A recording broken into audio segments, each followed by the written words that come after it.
Good morning mga idol. Panibagong araw, panibagong vlog. For this video ay ang gagawin natin ngayon ay magrulyo tayo ng alambre. Ito yung alambre na rulyohin natin. Ito, nakasalang na po ito. Ito yung rulyohin natin.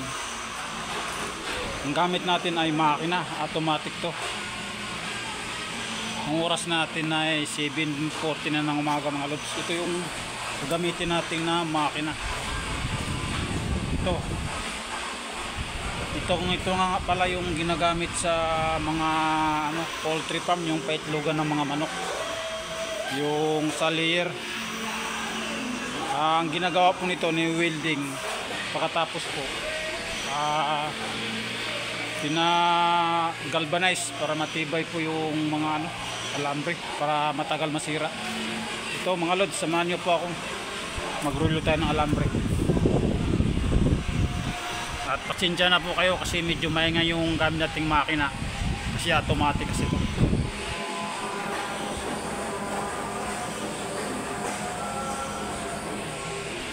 So mga lods, umpisa na tayo. Let's go.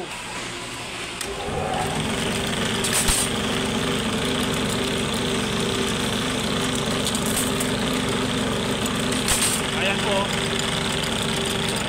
maandar po yan. Yung alambre po ay tuwid na tuwid po yan.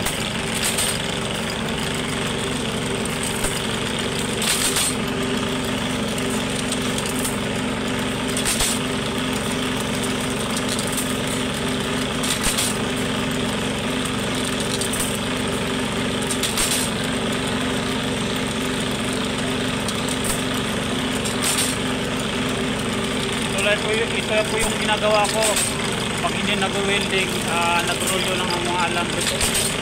Baka po sa mga viewers ko dyan, subscriber, baka po may mga poultry farm kayo, pili po kayong order dito sa amin.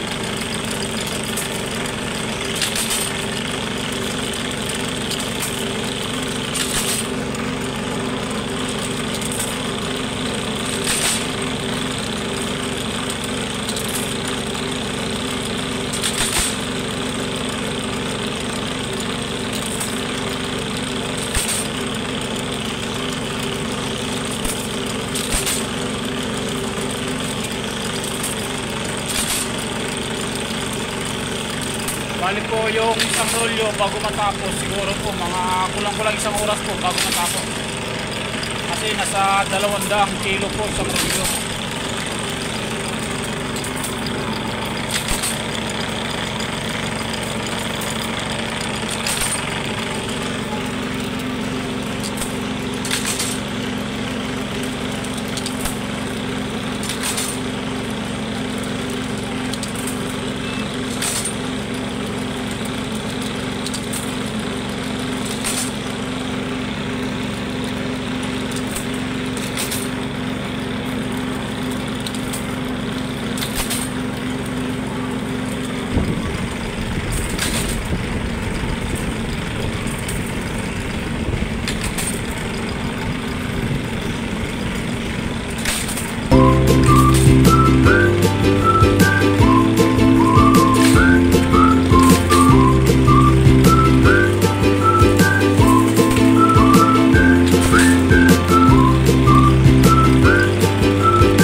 maraming salamat po sa inyong panonood.